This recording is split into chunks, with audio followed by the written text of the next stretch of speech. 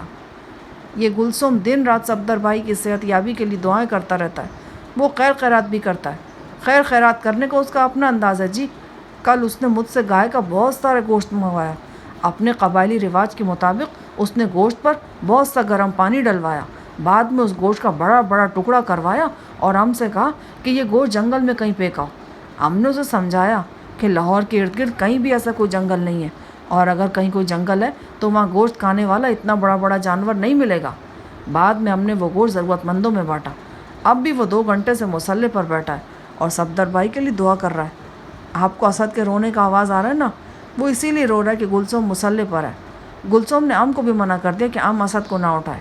اس کا کہنا ہے کہ جب بچہ روتا ہے تو اللہ تعالیٰ کو اس پر ترس آتا ہے۔ سیدھی سادی عورت کی کتنی سیدھی سادی دلیل تھی۔ میں نے کہا، زری سچی بات یہ کہ جب تم جیسے لوگ صفدر کے لیے دعائیں کرتے ہو نا تو میرے دل میں امید پیدا ہوتی ہے کہ وہ ایک نہ ایک دن ٹھیک ہو جائے گا۔ خدا آپ کا کہنا مبارک کرے جی۔ کتنے گارڈز ہیں تمہارے ساتھ؟ پہلے 4 تھے، اب آپ کے کہنے پر 2 اور بھرتی کرنی ہیں۔ ان میں 2-4 کا اضافہ مزید کر دو۔ اپنی اور صفدر کی طرف سے بہت ہوشیار رہو۔ صفدر آج کل کہاں ہے؟ یہیں ہمارے ساتھ رہ رہا ہے جی، شاید کچھ دیر کے لیے اوپر چھت پر چلا گیا۔ اگر آپ چاہتے تو ہم اس کو بلا لیتا ہے۔ نہیں، میں اس سے پھر بات کروں گا۔ تم اپنے چوکیدار اور گارڈز میں اضافہ کرو، یہ بہت ضروری ہے۔ زری کو کچھ مزید ہدایات دے کر اور گلسوم سے 1-2 باتیں کر کے میں نے فون بند کر دیا۔ سائیں علی میرے قریبی آلتی پالتی مارے بیٹھا رہا اور فون پر ہونے والی گفتگو سنتا رہا۔ اس نے کوئی تبصرہ نہیں کیا اور نہ ہی کوئی سوال پوچھا۔ غزالہ کی مسلسل گمشدگی غالباً سائیں کو بھی ٹھیس پہنچاتی تھی۔ بہرحال سائیں کے چہرے سے کسی بھی بات کا اندازہ لگا لینا بے حد دشوار تھا۔ سائیں، تم ادھر ادھر کی ہزاروں باتیں کرتے ہو، لیکن سروج کے بارے میں کوئی ٹھوس بات تم نے ابھی تک نہیں بتائی۔ اب تو مجھے فکر لاحق ہونے لگی ہے کہ کہیں اس کے ساتھ کچھ ہو ہی نہ گیا ہو۔ نہیں، اس کے ساتھ کچھ نہیں ہوا۔ ہاں، اس نے بہت کچھ کیا دوسروں کے ساتھ ضرور ہے، پھر کسی وقت تمہیں بتاؤں گا۔ اس وقت تو جنوں کے کونسلر سے میری ملاقات ہے۔ سروج اب کہاں ہے؟ میں اسے راجدھانی میں چھوڑ کر آیا تھا، لیکن وہ ٹھیک طرح سے انتظام نہیں سنبھال سکی، اسی وجہ سے تو میرے خلاف بغاوت ہوئی تھی۔ اب میں جا کر اچھی طرح اس کی خبر لوں گا۔ مجھے پتا تھا کہ میں نے مزید سوال کیا تو سائیں بے پر کی اڑانا شروع کر دے گا، لہٰذا میں خاموش ہو گیا۔ بہرحال اتنا اندازہ مجھے ہو گیا تھا کہ سروج موریتانیہ میں ہے۔ ڈاکٹر روی داس سے ملنے کے بعد میں شام کو پیٹا واپس جانا چاہتا تھا، مگر نہایت تیز بارش شروع ہو گئی۔ یہ سری لنکا کی جانی پہچانی بارش تھی۔ آسمان سے چھاجوں پانی برس رہا تھا۔ ڈاکٹر روی نے مجھے روک لیا۔ وہ بڑی اچھی گفتگو کرنے والا شخص تھا۔ اچھا سگریٹ، اچھی چائے اور بارش ڈاکٹر روی کی کمزوریاں تھیں۔ میں رات وہیں ٹھہر گیا۔ اگلے روز اتوار تھا۔ ڈاکٹر روی کے ساتھ برنچ کرنے کے بعد میں بذریعہ ٹیکسی کار واپس پیٹا پہنچ گیا۔ رات کی بارش کے بعد موسم خوشگوار تھا۔ چمکیلی دھوپ نکلی ہوئی تھی۔ پیٹا کے گنجان علاقے میں رونق تھی۔ حالانکہ چھٹی کی وجہ سے بازار بند تھے، پھر بھی لوگ آ جا رہے تھے۔ ابھی میں اپنی حویلی نما رہائش گاہ سے 1.5-2 فرلانگ دور تھا کہ کشادہ گلی میں سے گزرتے ہوئے میں ٹھٹک گیا۔ ایک جنازہ جا رہا تھا۔ 20-30 افراد ہوں گے۔ میت کسی بچے کی لگتی تھی۔ ایسی میت عموماً ہاتھوں میں اٹھا لی جاتی ہے، لیکن یہ میت چارپائی پر رکھی تھی۔ جنازے میں زیادہ تر بھکاری ہی دکھائی دیتے تھے۔ دفتن میری نگاہ ایک جانے پہچانے بھکاری لالے پر پڑی، وہی لالے جو شیخ عاصم کی ہتھیڑی کو کھینچتا تھا۔ میں لالے کے پاس پہنچا اور اس سے پوچھا کہ کس کا جنازہ ہے؟ لالے نے بیٹھی ہوئی سی آواز میں کہا، وہ مر گیا ہے صاحب جی، کل رات وہ مر گیا۔ میرا جسم سنسنا کر رہ گیا۔ لالا مجھے شیخ عاصم کی موت کی خبر سنا رہا تھا۔ چارپائی پر موجود مختصر سی لاش امارات کے عیاش ترین امیر زادے کی تھی۔ یہ شیخ عاصم بن ارشد کی لاش تھی۔ کیا ہوا اسے؟ بس جی، جو مر گیا سو مر گیا، اب کیا پوچھتے ہیں؟ بھائی کوئی بہانہ تو بنتا ہے نا۔ میرے دماغ میں ہلچل سی مچی تھی۔ ایک دوسرے شخص نے میرے کان میں سرگوشی کے انداز میں کہا، صبح سویرے لاش سڑک پر سے ملی ہے، اب پتہ نہیں خود گرا ہے یا کسی نے گرایا ہے۔ ویسے بھی یہ کوئی زندگی تو نہیں تھی نا، زندوں میں تھا نہ مردوں میں۔ اچھا ہی ہوا بیچارہ دکھوں سے نجات پا گیا، پتہ نہیں کتنے عرصے سے بھگت رہا تھا۔ تمہارا خیال ہے کہ خودکشی؟ میں نے پوچھا۔ اس مغموم صورت والے شخص نے رازدارانہ انداز میں سر ہلا کر اس بات میں جواب دیا۔ میری آنکھوں کے سامنے کچھ دن پہلے دیکھا ہوا منظر گھوم گیا۔ پاٹھا کے ڈیرے پر میں نے شیخ عاصم کو کچھوے کی رفتار سے بالکنی کی طرف رینگتے دیکھا تھا۔ میں اسے پکڑ نہ لیتا تو وہ جنگلے کے ٹوٹے ہوئے حصے سے خود کو نیچے گرا لیتا۔ کل رات بھی وہ اسی بالکنی سے نیچے گرا تھا۔ شک و شبے کی کوئی گنجائش ہی نہیں تھی، عاصم نے اپنی جان خود لی تھی۔ وہ سراپا ہنگامہ آج بڑی خاموشی سے مر گیا تھا۔ میں لوگوں کے ساتھ ساتھ چلتا رہا۔ جنازہ پڑھایا جا چکا تھا۔ اب لوگ اس 3.25 فٹ کے لاشے کو قریبی قبرستان میں دفنانے جا رہے تھے۔ اگلے 15-20 منٹ میں یہ ساری کارروائی مکمل ہو گئی۔ قبرستان میں ایک اور قبر نمودار ہو گئی۔ شیخ عاصم اپنے انجام کو پہنچ چکا تھا۔ لالے دل گرفتہ نظر آ رہا تھا۔ ظاہر ہے کہ وہ ایک اچھے کاریگر سے محروم ہوا تھا۔ اس کی آمدنی میں کمی یقینی بات تھی۔ میں نے اس کا شانہ سہلایا۔ وہ بولا، پاٹھا صاحب صبح سے آپ کو فون کرنے کا کوشش کر رہے تھے۔ وہ آپ کو اس حادثے کی خبر دینا چاہتے تھے، پر آپ سے بات ہی نہیں ہو پا رہی تھی۔ میں کہیں کام سے گیا ہوا تھا۔ بس جی، بھگوان کو جو منظور تھا۔ شاید اچھا ہی ہوا کہ مصیبتوں کی زندگی سے اس کے پران چھوٹ گئے۔ بیمار تو نہیں تھا؟ نہیں جی، اب تو پہلے سے کافی اچھا تھا، لیکن بڑا بے چین سا نظر آتا تھا۔ ہر سمے منہ سے آوازیں نکالتا رہتا تھا۔ کچھ دیر میں لالے سے اس بارے میں بات کرتا رہا۔ 2-4 اور بھکاری بھی ہمارے پاس آن کھڑے ہوئے۔ ان کی گفتگو سے یہی پتہ چلتا تھا کہ شیخ عاصم نے خودکشی کی ہے۔ بھکاری کھل کر تو بات نہیں کر رہے تھے، تاہم ڈھکے چھپے انداز میں ان کی رائے یہی تھی کہ کاریگر خود بالکنی سے نیچے لڑکا ہے۔ میں وہاں سے پاٹھا سادھو کے ڈیرے پر پہنچا۔ وہ بھنگ کا پیالہ پی کر اپنے دفتر کی چٹائی پر لیٹا تھا۔ مجھے دیکھ کر ہڑبڑا کر اٹھ بیٹھا۔ چادر کے پلو سے کرسی صاف کر کے اس نے مجھ سے بیٹھنے کی درخواست کی۔ پاٹھا کے چہرے پر بھی غم کی پرچھائیاں موجود تھیں۔ اپن صبح سویرے سے کوشش کر رہا تھا کہ کسی طرح آپ سے رابطہ ہو جائے، پر خبر نہیں کیوں بات نہ بن سکا۔ اپن کو اس درگھٹنا کا اتنا افسوس ہے کہ اپن بتا نہیں سکتا۔ میں نے تم سے کہا بھی تھا پاٹھے کہ اب اس بندے کا خاص خیال رکھنا۔ اپن بھگوان کا سوگند کھاتا ہے جہانی صاحب، اپن نے اپنی طرف سے کوئی کسر نہیں چھوڑی، پر پتہ نہیں یہ سب کیسے ہو گیا۔ میں جانتا تھا کہ پاٹھا اپنی صفائی پیش کرنے کی کمزور کوشش کر رہا ہے۔ اس نے کچھ بھی نہیں کیا تھا، یہاں تک کہ وہ جنگلہ بھی مرمت نہیں کروایا تھا جہاں سے عاصم نے ایک بار پہلے بھی سڑک پر لڑکنے کی کوشش کی تھی۔ بہرحال جو ہونا تھا وہ ہو چکا تھا۔ آج نہ ہوتا تو کل ہو جاتا۔ شیخ عاصم کی زندگی ایسی نہیں تھی، اس میں زیادہ دیر جینے کی خواہش باقی رہتی۔ اگر شیخ کے وارث اسے کسی طرح ڈھونڈ بھی لیتے تو بھی شیخ کی زندگی میں کوئی خاص بہتری رونما ہونے والی نہیں تھی۔ اس کا جسمانی نظام بری طرح متاثر ہو چکا تھا۔ بازوؤں اور ٹانگوں سے محرومی کوئی قابل تلافی محرومی نہیں تھی۔ اس کے علاوہ شیخ کی ریڑھ کی ہڈی پر بھی شدید ضربات آ چکی تھیں۔ یہ ضربات اس وقت آئی تھیں جب میں نے سرموب کو گولی مارنے کے بعد چھت سے شیخ پر چھلانگ لگائی تھی۔ وہ میرے نیچے پختہ سڑک سے ٹکرایا تھا اور عقب سے بری طرح زخمی ہوا تھا۔ یوں لگتا تھا کہ ریڑھ کی ہڈی متاثر ہونے کے سبب اس کے اعصاب نے بھی ٹھیک سے کام کرنا چھوڑ دیا تھا۔ پاٹھا نے کہا، وہ کئی روز سے بہت پریشان لگتا تھا، غصے میں چیخنے کی کوشش کرتا تھا اور اس کے گلے سے عجیب و غریب آوازیں نکلنے لگتی تھیں۔ وہ غصے میں آ کر لالے کے منہ پر تھوکنے کی بھی کوشش کرتا تھا۔ اپن آپ کو ایک شے دکھاتا ہے۔ پاٹھا اپنی جگہ سے اٹھتے ہوئے بولا۔ اس نے الماری کھولی اور اس میں سے ایک گتا نکال لیا۔ یہ دیکھنے میں پلے کارڈ کی طرح لگتا تھا۔ میں نے بھکاریوں والی گلی میں 1-2 بھکاریوں کو دیکھا تھا۔ وہ صدا لگانے کے بجائے اپنے سامنے اس طرح کے پلے کارڈ رکھ لیتے تھے۔ اس پلے کارڈ پر بھکاری اپنی معذوریاں اور مجبوریاں لکھ کر رکھتے تھے۔ یہ بھی ایک ایسا ہی پلے کارڈ تھا، لیکن اس پر کچھ نہیں لکھا تھا، بلکہ سیاہ روشنائی سے آڑا ترچھا سا ڈیزائن بنا ہوا تھا، جیسے کسی بچے نے روشنائی میں انگوٹھا ڈبو کر پلے کارڈ پر گھما دیا ہو۔ یہ کیا ہے؟ یہ تو اپن کو بھی نہیں معلوم۔ یہ پرسوں رات کا بات ہے۔ یہ پلے کارڈ اور روشنائی کی بوتل لالے کے کاریگر کے پاس پڑے تھے۔ وہ اپنے آپ کو لڑکاتا ہوا بوتل کے پاس پہنچا اور اپنا سر مار کر اسے گرا دیا۔ پھر وہ کوشش کر کے اوندھا ہو گیا اور اس نے کوشش کر کے اپنا ناک فرش پر پھیلی ہوئی روشنائی میں ڈبو دیا اور اسے کارڈ پر رگڑنے لگا۔ پہلے تو اندازہ نہیں ہوا کہ وہ کیا کر رہا ہے، پھر پتہ چلا کہ وہ شاید کچھ لکھنا چاہ رہا تھا۔ وہ کافی دیر تک جتن کرتا رہا۔ اسے پسینہ آ گیا اور گلے سے عجیب آواز نکلتی رہی، پر وہ کچھ لکھ نہیں پایا اور نہ ہی کچھ بنا پایا۔ میں نے پلے کارڈ کو غور سے دیکھا، بس آڑی ترچی سی لکیریں تھیں۔ عاصم نے ناک ڈبو ڈبو کر لکھنا چاہا تھا مگر کامیاب نہیں ہوا تھا۔ کچھ لکیریں انگریزی کے لفظ آئی سے مشابہ تھیں، کچھ لکیروں پر ایم کا گمان ہوتا تھا۔ شاید یوں لگتا تھا کہ وہ آئی ایم لکھنے کی کوشش کر رہا تھا۔ شاید عاصم یا آئی ایم شیخ عاصم یا اس قسم کا کوئی فقرہ لکھنا چاہتا تھا۔ عین ممکن تھا کہ اگر وہ کچھ اور جد و جہد کرتا یا اسے پریکٹس کے لیے مزید وقت ملتا تو وہ کچھ لکھنے میں کامیاب ہو جاتا، لیکن یہ بھی امکان تھا کہ کوشش کے باوجود وہ بس ایسی ہی ناقابل فہم لکیریں کھینچتا رہتا، لکیریں جن میں تیش تھا، جھنجھلاہٹ تھی، نفرت کی آگ تھی اور بے بسی تھی۔ میں نے پلے کارڈ کو 3-4 بار طے کر کے کتاب کی طرح اپنے پاس رکھ لیا۔ پاٹھا بولا، ابھی کچھ دیر پہلے علاقے کا ایس ایچ او اپن کے پاس آیا تھا، وہ بولتا تھا اپن کو FIR درج کرانا چاہتا ہے یا نہیں۔ اپن نے کہا یہ بس ایک درگھٹنا ہے، اس کا FIR کیا درج ہوگا، باقی آپ کا مرضی ہے، اپن تو ایس ایچ او کو پھر بلا لیتا ہے۔ نہیں، اس ٹنٹے میں پڑنے کی ضرورت نہیں ہے۔ میں اس ٹوٹے ہوئے جنگلے کو دیکھنے لگا جس سے گزر کر شیخ کل رات اپنے دردناک انجام کو پہنچا تھا۔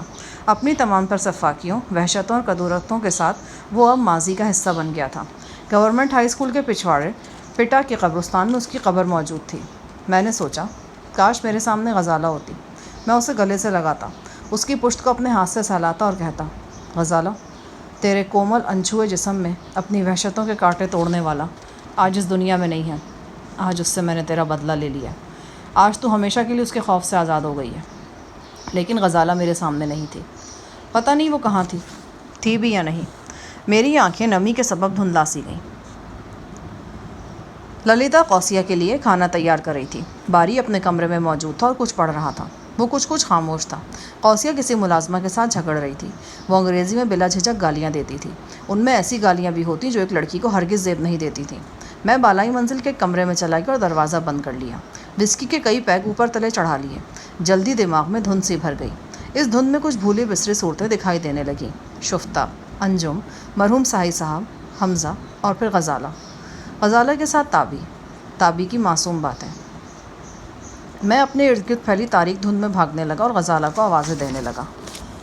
مجھے لگا جیسے غزالہ کہیں دور آم کے بلند درختوں کے نیچے کھڑی ہے، شاید جلکوٹ کا ہی کوئی منظر تھا۔ میں اس کی طرف بڑھنے لگا۔ غنودگی کے عالم میں میرے تصور نے دیکھا کہ غزالہ سرتاپا زنجیروں میں جکڑی ہوئی ہے۔ مجھے محسوس ہوا کہ شدید نشے کی حالت میں اپنے اندر آگ انڈیل رہا ہوں۔ میں مزید آگ اپنے اندر انڈیل رہا تھا۔ یہ خالص شراب تھی، لیکن اس کی کرختگی میرے لیے جیسے معدوم ہو گئی تھی۔ میں جیسے پانی پی رہا تھا۔ مختلف چہرے میری نگاہوں کے سامنے آ کر اوجھل ہو رہے تھے۔ مختلف مناظر تھے۔ میں نے تصور میں شیخ عاصم کی قبر دیکھی۔ اس قبر کے سرہانے لیونا بال کھولے کھڑی تھی۔ حسینہ پیرس جو اب ایک مکروہ شکل صورت اختیار کر چکی تھی، اس کے حسین چہرے کا گوشت لٹک کر گل رہا تھا۔ وہ شیخ عاصم کی قبر پر دوہتڑ برسا رہی تھی اور چیخ رہی تھی، میرا چہرہ مجھے واپس دو، مجھے واپس دو۔ وہ شیخ کی قبر کی مٹی اڑانے لگی۔ پھر چند معزز شکلوں والے افراد میری نگاہ تصور کے روبرو آئے۔ انہوں نے لیونا کو کھینچ کر پیچھے ہٹا دیا، لیکن ایسا انہوں نے قبر کو بے حرمتی سے بچانے کے لیے نہیں کیا تھا۔ وہ سب مل کر شیخ کی قبر پر چلانے لگے اور اسے صلواتیں سنانے لگے۔ یہ شیخ کے قرض خواہ تھے۔ پچھلے چند ماہ میں شیخ خود تو ڈوبا ہی تھا، اپنے ان کاروباری ساتھیوں کو بھی لے ڈوبا تھا۔ کچھ ہی دیر بعد ان لوگوں میں درجنوں مزید افراد شامل ہو گئے۔ وہ سب کے سب شیخ کے ڈسے ہوئے تھے۔ عریاں عورتیں تھیں جن کے ساتھ مجرمانہ سلوک کیا گیا تھا۔ بھکاری نما افراد تھے جنہیں شیخ نے محلات سے فٹ پاتھ تک پہنچایا تھا۔ جوان، بوڑھے اور کمسن لاشیں تھے۔ کسی کے ماتھے پر گولی تھی، کسی کے سینے پر خون کا پھول کھلا تھا۔ شاید ساحی صاحب بھی انہی لوگوں میں کہیں تھے۔ یہ سب لوگ چیخ رہے تھے، تم اتنی خاموشی سے کیوں مر گئے شیخ عاصم؟ تم اتنی خاموشی سے نہیں مر سکتے، تم اتنی آسانی سے نہیں جا سکتے۔ کچھ دیر تصورات کا کھیل جاری رہا۔ پھر اندرونی کمرے سے چیخنے کی آوازیں بلند ہونے لگیں۔ قوسیہ کی چیخیں بڑھتی چلی جا رہی تھیں۔ وہ چیزیں اٹھا کر پٹک رہی تھی اور وائیویلا کر رہی تھی۔ دراصل پرسوں ہونے والے جھگڑے کے بعد اس کا حوصلہ بہت بڑھ گیا تھا۔ وہ جانتی تھی کہ اب للیتا اس کے ساتھ آزادانہ مار پیٹ نہیں کر سکتی۔ اگر کرے گی تو باری آڑے آئے گا اور ایک بار پھر جھگڑے کی صورت پیدا ہو جائے گی۔ یہ لڑکی مصیبت بنتی جا رہی تھی۔ یہ گھر گنجان علاقے میں تھا۔ اس کی چیخ و پکار کو چار دیواری کے اندر تک محدود رکھنے کے لیے اندرونی دروازے بند رکھے جاتے تھے۔ اکثر سنہا کے ملازم بلند آواز میں ٹیپ ریکارڈر لگا دیتے تھے۔ مقصد یہی ہوتا تھا کہ اندرونی ہلچل سے محلے دار آگاہ نہ ہوں، لیکن رات کے وقت شور مچاتے ہوئے ٹیپ ریکارڈر کی آواز بھی بہت عجیب لگتی تھی۔ قوسیہ کی مسلسل چیخ و پکار سے میرا دماغ بھنا گیا۔ میرا دل چاہا کہ ساری احتیاط ایک طرف رکھ دوں اور مار مار کر اس خبیث کی ہڈیاں توڑ دوں۔ میرے قدم دروازے کی طرف بڑھے، لیکن پھر میں نے خود کو روک لیا۔ میں نشے میں تھا۔ نشے میں میرا دماغ ٹھیک کام نہیں کر رہا تھا۔ میں دروازے کے عین سامنے رک گیا۔ قوسیہ کے اشتعال انگیز للکاروں سے اپنے کان محفوظ رکھنے کے لیے میں نے بغلی دروازہ کھول کر باتھ روم میں قدم رکھا۔ میں نے شاور کھولا اور کپڑوں سمیت شاور کے نیچے کھڑا ہو گیا۔ پانی کی پھواریں میرے اندر کی آگ کو ٹھنڈا کرنے لگی. دل و دماغ میں لپکتے ہوئے شعلے بتدریج سرد ہونے لگے.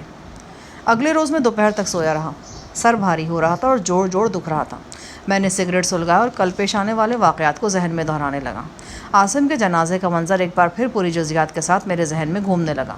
پاٹھا نے اپنے ڈیرے پر جو مجھے عجیب و غریب پلے کارڈ دکھایا تھا وہ اب میرے سامنے سائڈ بورڈ پر رکھا تھا.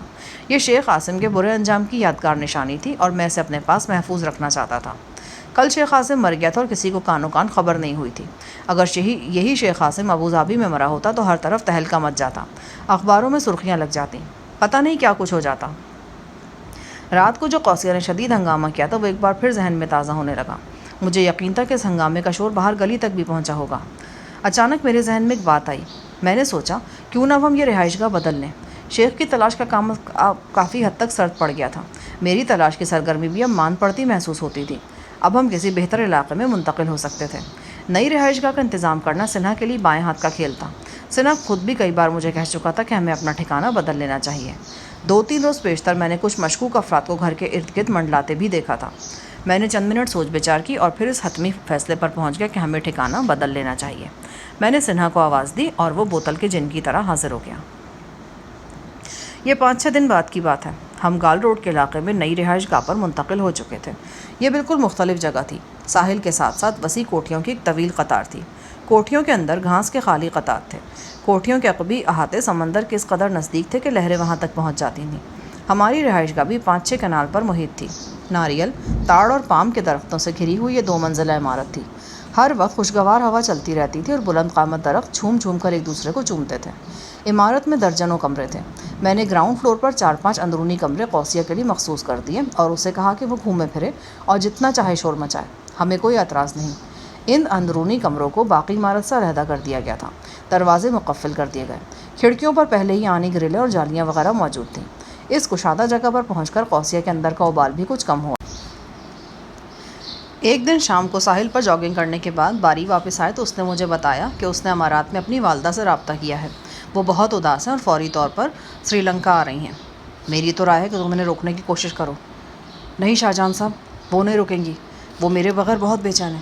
مجھے تو ڈر ہے کہ کہیں انہیں کچھ ہو نہ جائے. انہوں نے تو اب تک سامان بھی باندھ لیا ہوگا. کہاں ٹھہریں گی وہ؟ یہاں کینڈی میں ہمارے ایک رشتہ دار ہیں. اماں پہلے بھی 2-3 دفعہ یہاں آ چکی ہیں. وہ انہی کے پاس ٹھہرتی ہیں. ظاہر ہے کہ تم انہیں ملنے بھی جاؤ گے, لیکن میں ایک بار پھر تمہیں احتیاط کا مشورہ دینا چاہتا ہوں. کولمبو میں نقل و حرکت کرتے ہوئے ہمیں جیسی احتیاط کرتے ہیں نا, ویسی شہروں میں بھی احتیاط کی ضرورت ہے. اس بارے میں آپ بے فکر رہیں, میں آپ کو شکایت کا موقع نہیں دوں گا. غالباً وہ للیتا اور قوسیہ کے حوالے سے بھی کوئی بات کرنا چاہتا تھا, لیکن اسی دوران میرا فون آ گیا اور یوں بات ٹل گئی. دوسرے روز صبح سویرے باریک کینڈی روانہ ہو گیا. کولمبو سے کینڈی کی مسافت تقریباً 1.5 گھنٹے کی ہے. یہ ایک پرفضا پہاڑی مقام ہے. باری کی والدہ کل رات ہی یہاں پہنچ گئی تھی. باری والدہ کے پاس جا رہا تھا. اسے 4-5 روز وہیں رہنا تھا. ممکن تھا کہ اس سے زیادہ وقت بھی لگ جاتا. باری کا جانا اس لحاظ سے اچھا ہی تھا کہ اب قوسیہ کو باری کی سپورٹ مہیا نہیں تھی. میں نے للیتا کو بلایا.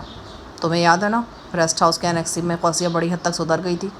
وہ باندرا کے ساتھ مل کر خانہ داری کے سارے امور انجام دینے لگی تھی, لیکن پھر وہ آگ والا واقعہ ہو گیا تھا اور سب کچھ الٹ پلٹ ہو گیا تھا.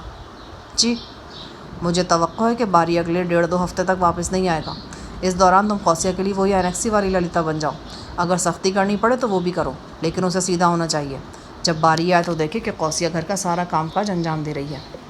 مالک آپ فکر نہ کریں, جو دیر ہو رہی ہے وہ صرف باری صاحب کی وجہ سے ہو رہی ہے, ورنہ میں تو کب کا اس کو سدھائی ہوئی بکری جیسا کر دیتی.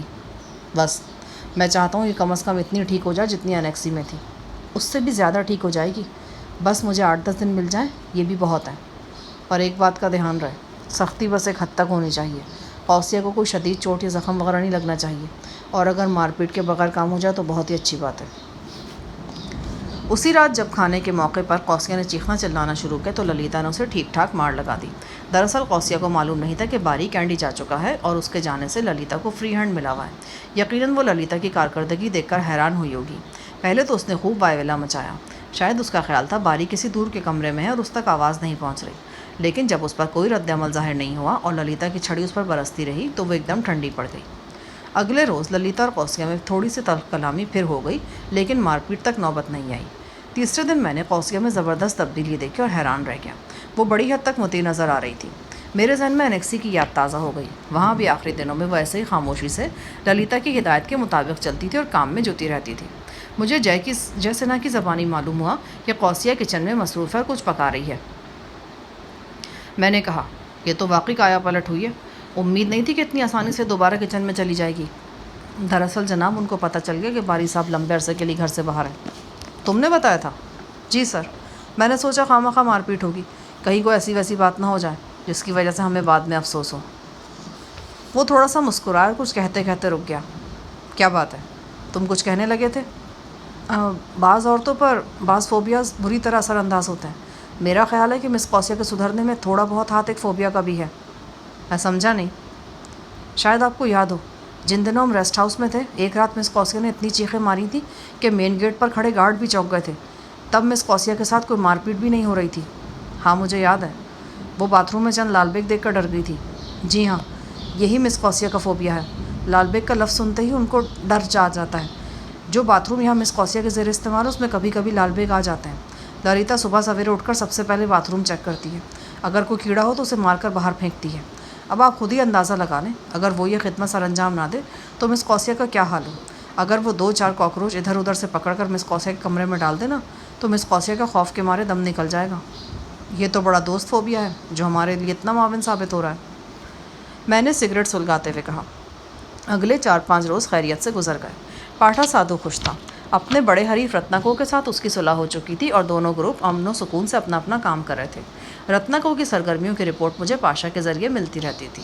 رتناکو اور پاشا مل کر 20 لڑکے لڑکیوں کی ایک کھیپ کو ہالینڈ پارسل کر چکے تھے اور اب دوسری کھیپ کی تیاریوں میں مصروف تھے. یہ کھیپ پہلے سے بڑی تھی اور یہ ساری کی ساری کولمبو سے ہی تیار ہونا تھی. رتناکو اپنے ایک دوست کے ساتھ مل کر بے روزگار افراد کو پھانس رہا تھا. رتناکو کا یہ دوست ریکروٹنگ ایجنٹ تھا. وہ بدنصیب افراد کو شکار بھی کر رہا تھا اور ان سے رقمیں بھی بٹور رہا تھا. پاشا کی ملاقات منوہرا دیوی سے دوبارہ نہیں ہوئی تھی، تاہم فون پر دیوی سے اس کا رابطہ رہتا تھا. منوہرا دیوی کے بارے میں کئی غیر معمولی باتیں مجھے پاشا کے ذریعے معلوم ہوئی تھیں. وہ بڑی دبنگ عورت تھی اور حیرت انگیز صلاحیتوں کی مالک تھی. میرے ذہن میں اسے دیکھنے کا اشتیاق بڑھتا چلا جا رہا.